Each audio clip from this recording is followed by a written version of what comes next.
Stéphane Vogetta était le suppléant de Samantha Cazbonne, notre députée qui a été élue sénatrice. Il lui succède donc jusqu'à la fin de la mandature, c'est-à-dire au plus tard jusqu'au mois de juin 2022. Il est venu à la rencontre de ses administrés à Lisbonne et le nouveau député en a profité pour évoquer avec eux les problèmes récurrents des Français de l'étranger, les problèmes sur les retraites, les services surchargés pour les démarches concernant le renouvellement de papiers d'identité, des soucis fiscaux ou de sécurité sociale. Stéphane Vogetta est notre député. C'est le député de la 5e circonscription des Français de l'étranger, qui comprend l'Espagne, le Portugal, Monaco et Andorre. Il a bien voulu répondre à nos questions. Bonjour Stéphane Vogetta, vous êtes député, vous êtes notre député, vous êtes le député des Français de l'étranger d'Espagne, d'Andorre, de Monaco et du Portugal.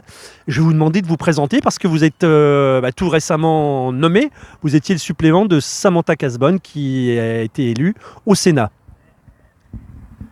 Exactement. Bonjour et merci de m'accueillir et de m'écouter. Effectivement, donc j'ai remplacé Samantha Cazbonne à l'Assemblée nationale il y a maintenant 3 semaines, suite à l'élection de Samantha au Sénat. Je vis à Madrid. Je suis expatrié depuis presque toujours, je dirais, puisque je suis parti m'installer à Londres juste après la fin de mes études. Je me suis ensuite installé en Espagne en 2005, où je vis depuis. J'ai travaillé l'essentiel de ma vie et de ma carrière dans le secteur privé, dans le conseil stratégique aux entreprises et au gouvernement. D'abord dans une grande entreprise, une grande banque, puis depuis une dizaine d'années de manière totalement indépendante, soit en montant des sociétés en solitaire, soit avec des associés. Et donc, dans ce sens-là, je suis un représentant de la société civile, tel que ceux qui avaient été élus en 2017. Et j'ai l'intention de marquer cette différence et d'utiliser cette différence dans ma tâche comme député des Français de votre circonscription. Alors, vous êtes là jusqu'au mois de juin, au plus tard. Enfin, peut-être serez-vous réélu, peut-être serez-vous... mais vous avez 6 mois devant vous. Quels vont être les axes et qu'est-ce qu'on peut faire en 6 mois quand on est député ? Alors effectivement, 6 mois, on peut se dire que c'est peu, mais à la fois je pense que c'est aussi beaucoup. Député, c'est quelque chose qui nous donne une responsabilité, mais aussi qui nous donne des capacités d'action. Notamment le fait que je puisse vous parler aujourd'hui, je ne pourrais pas le faire si je n'étais pas député. Or, avant, j'avais aussi des rôles dans notre communauté. J'étais représentant des parents d'élèves, j'ai été conseiller des Français de l'étranger, mais vous n'êtes jamais venu m'interviewer en tant que représentant des parents d'élèves. Donc voilà, à partir de maintenant, j'ai donc 6 mois pour utiliser cette fenêtre d'opportunité avec 3 grands axes. Le premier grand axe, c'est la proximité. Et j'ai vraiment envie de mettre à profit les nouvelles technologies et les réseaux sociaux, qui ont leurs défauts bien sûr, mais qui nous permettent quand même de nous rapprocher les uns les autres, surtout quand on vit à l'étranger et qu'on n'a pas une communauté visible à l'œil nu dans la rue. Donc à partir de là, j'ai l'intention de communiquer régulièrement sur les réseaux sociaux et j'ai par exemple mis en place un système de diffusion d'informations par WhatsApp auquel j'invite les gens à se connecter et j'espère qu'on pourra le diffuser dans votre article, je vous mettrai le numéro. À travers lequel vraiment je diffuse à l'heure actuelle plus de 5000 personnes des informations d'intérêt sur la vaccination, les voyages, tout ce qui peut vous intéresser comme expatrié. Mon deuxième axe d'action, ça va être les procédures administratives.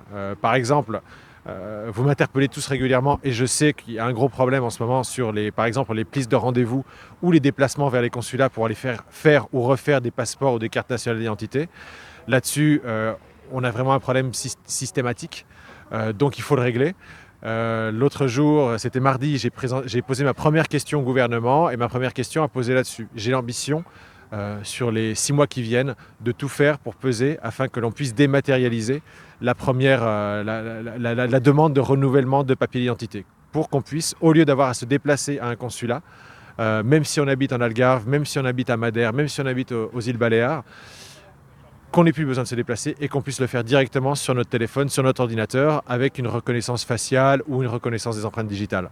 On peut trouver des solutions. J'ai demandé au ministre de l'étudier. C'est en cours, il y a des résistances, mais on va avancer. Et enfin, le troisième axe d'action, c'est pour moi l'emploi, l'entrepreneuriat. Dans le monde privé, dans le secteur privé, c'est de là d'où je viens.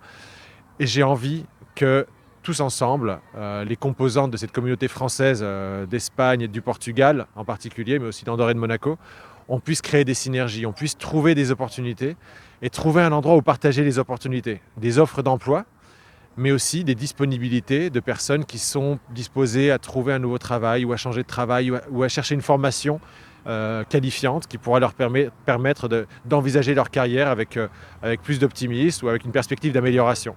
Donc je vais travailler avec beaucoup d'acteurs de la zone, à Lisbonne, à Porto, à Madrid, à Barcelone.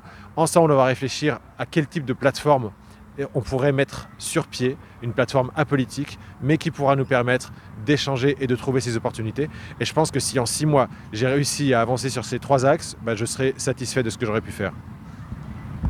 Merci beaucoup Stéphane Vogetta et bon courage dans votre tâche. On met effectivement tous les moyens de vous contacter dans l'article qui va accompagner ce reportage. Merci beaucoup. La French Radio. Portugal.